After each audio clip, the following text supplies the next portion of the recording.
Hey everybody, I hope you're doing well. Before I begin this video and you'd like to use OCD Recovery's coaching services, please reach out to Phil at ocdrecovery.com and he'll get back to you as quick as he can. So yeah, today guys, I wanted to speak about Just Right OCD, and it's very rarely covered as a standalone topic, but I thought I'd give it a go today. It isn't really its own particular thing just because it is scattered across many different themes, and it's very much part of lots of different OCD cycles, right? And for example, it might be contamination OCD. What's the correct amount of time to wash my hands before I actually get that just right sensation? What's the correct number of times in magic thinking OCD to like tap the wood so something bad doesn't happen? And it's all about achieving that internal feeling of just right. You're trying to match that just right sensation with what you're doing in the physical world. And of course, it can be very compulsive. It can keep you stuck doing rituals, and it's mainly just fueled by fear. So you got like the relation to the OCD sense there as well. So the contaminations and the magic thinking, but then it can also be just like in general life stuff. So it could be anything at all. So it might be doing the chores, achieving that right level of cleanliness that you want. It could be fixing a picture frame. It could be doing an assignment, right? I can't stop my assignment until it's done in the way that I want it to be, and then you end up spending loads and loads of time. Maybe it's at work when you just got to have everything sorted out before you leave work the next day, and that just becomes super compulsive, and you lose your life to your job in many ways. Another thing as well, it might be maybe somebody brushes past you and you have to sort of wipe away the germs that they might have given you until it feels just right. Maybe when you're typing on a keyboard, it's got to be your fingers and hands have got to be a certain way. Maybe when you have a conversation with somebody, you've got to say exactly the right thing at every moment, or else it's the end of the world. So there's going to be so many little behaviors in your life when you're trying to achieve that just right sensation. All right. And of course, it's very, very compulsive, and OCD can feed off of that, right? It ties into those perfectionistic demands about how you think your life should be, and it also ties into fear too. So what's the worst case scenario here? The worst case scenario for you might not actually just be a certain fear. It might just be not having that right sensation in the body, and it's a discomfort of not having that. It could also be a worst case scenario too. So if I don't achieve that rightness feeling when it comes to wash my hands, what if I give myself a disease and I get sick, right? What if I don't? And there's also like a massive responsibility element too here. So what if I don't check my rear view mirrors when I'm driving enough times and it leads to a crash, right? What if I don't check the door or the lock on my house enough times, and then it leads to something happening and breaking in, and then I'm responsible for the house being broken into, right? So there's so many different variations, that just right feeling, the perfectionism, and the core fears that can emanate from that, the responsibility fears, the fear of not actually achieving that sensation that you want. And what happens is, like, OCD will govern your life, and it's almost like you're being controlled in many ways, not from like an existential standpoint, which might trigger you, but it's almost like you're a slave to the demands that OCD is throwing out at you. And if you don't do it in that particular way, then it's going to feel like you're walking on eggshells and going against the grain. And there's going to be a lot of like fear going on there, and it really ties into the perfectionism. Yeah. So you've got to think, why, if you are stuck in the cycle of doing things just right, you've got to think, why am I doing this? If it's to achieve that certain just right feeling, right, just for you, let's say, then you're going to be chasing your tail, and the goalposts are always going to move. It's going to move around. You have to probably do more to get that just right sensation. Maybe you have to do other activities as well around that lead to that just right sensation, and then it just leads to lots of rituals, and just being embroiled in the OCD cycle, where to a point it's almost like you're living by this instruction manual, right? And that is going to be a very rigid and miserable life, because you're almost going to be a slave to OCD's demands, where you can't actually break that cycle. And the only way that you can really break that cycle is in those moments when your body is screaming at you to do certain things a certain way. So whether it's fixing a picture frame, whether it's typing on a keyboard, whatever it is, it's important that within reason that you try and go against that. And maybe you don't have things in the way that you want. Maybe you leave something unfinished the night before.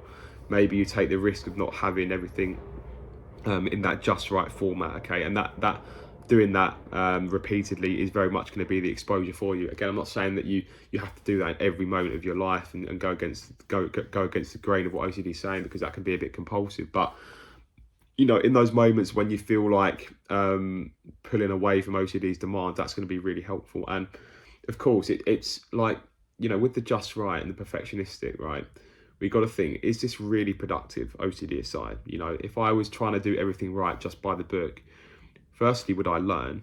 No. And secondly, how sort of miserable my life would be, right? There'd be no spontaneity, there'd be no chance to make mistakes, there'd be no chance to grow. So yeah, you got to think about that. Why am I trying to achieve this right sensation, which is subjective in itself? Another person might see that same thing as being completely wrong, right? And there's also going to be a middle ground there of what's right and what's wrong. That's where the fear creeps in. Am I doing it right? Am I doing it wrong? Am I going to say the right thing? Or am I doing the wrong action? Am I going to look stupid?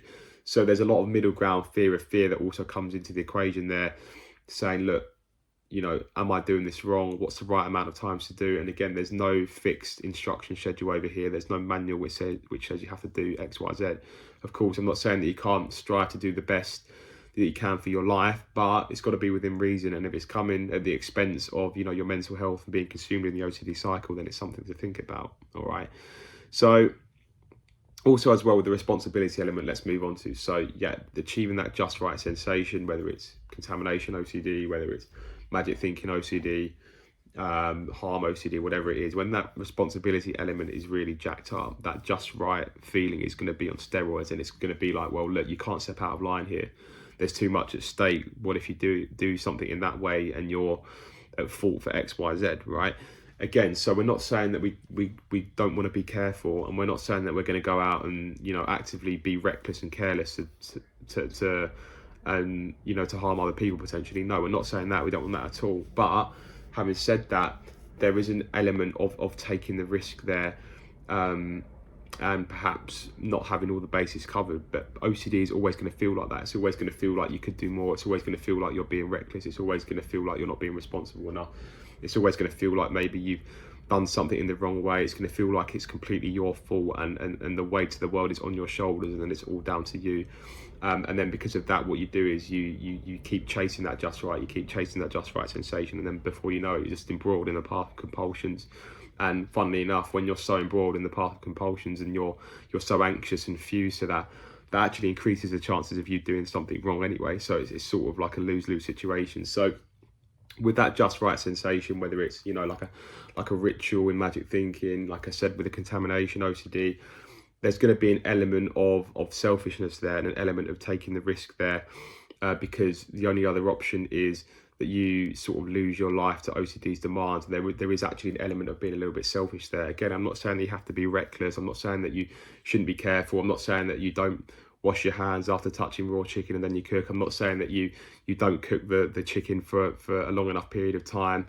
I'm not saying that you don't try and have good hygiene and health when it comes to other people. I'm not saying that you don't want things to happen to others, but when it comes at the expense of your mental health and OCD, and you're getting into that compulsive cycle of trying to achieve those just right sensations, that's when it can be a problem. So again, you're going to need to take the risk of maybe not satisfying that internal thermometer of just rightness, but you're also going to have to break down the worst case scenarios too, especially with the responsibility angle, right? So even if I was responsible for X, Y, Z, I could still accept myself as a fallible human, even if it was done deliberately. Again, the principles of acceptance still apply, right?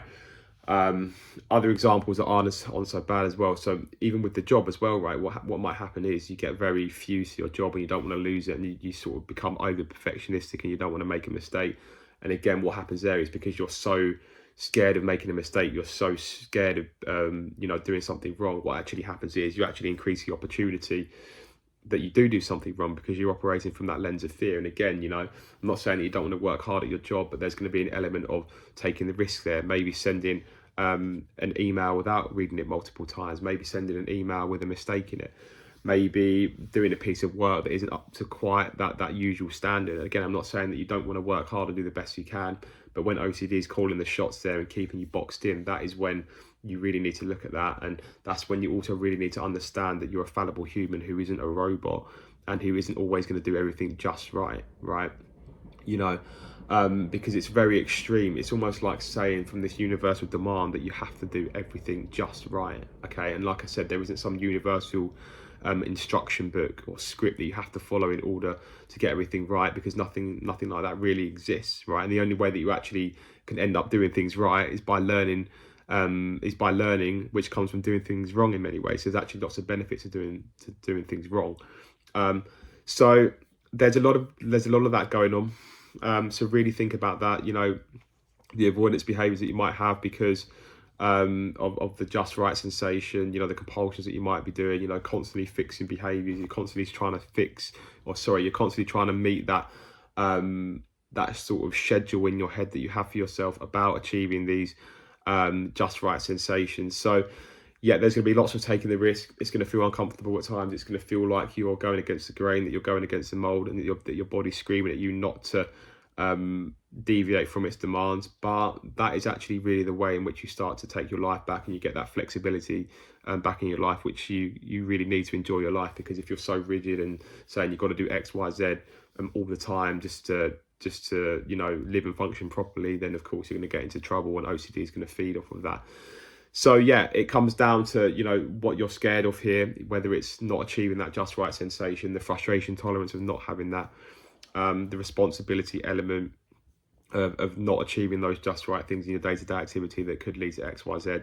You know, unconditional self-acceptance will get under that. But yeah, with the just right, there's more likely there's going to be, you know, hundreds, if not thousands, of little subtle behaviours that you're doing just to achieve that just right sensation. So it might feel overwhelming, and you might feel like, well, where do I start? My life is literally like a just right sensation. My life is like a just right instruction manual. But you know, start small. What compulsions do you think you can start greasing up the hinges on a little bit? How can I be a bit more flexible? And then ironically, as you do that, whilst breaking down the core fears, like I've said there, you'll start to see a lot more flexibility come into your life, because you know it is quite exhausting, it is frustrating, and sort of in many ways quite difficult to deal with that just right demands that OCD places on ourselves. So yeah, like it's back to basics, right? Sitting with the discomfort, resisting the compulsions, going towards those behaviors that you might be avoiding, and then breaking down the worst case scenario. But again, it comes into perfectionism, the shoulds, oughts and musts that you're holding. You know, I should do it in this way, I must do it in this way. If I don't do something in this way, so it's so unbearable, it's so awful. So yeah, think about those rigid belief systems that you're holding when it comes to just right. And over time, like I said, whilst you work on those belief systems and behaviourally show the brain that it's not so bad to go against OCD's demands, that's when you'll start to see just right OCD lifting. All right, so thanks guys, and I'll see you in the next video.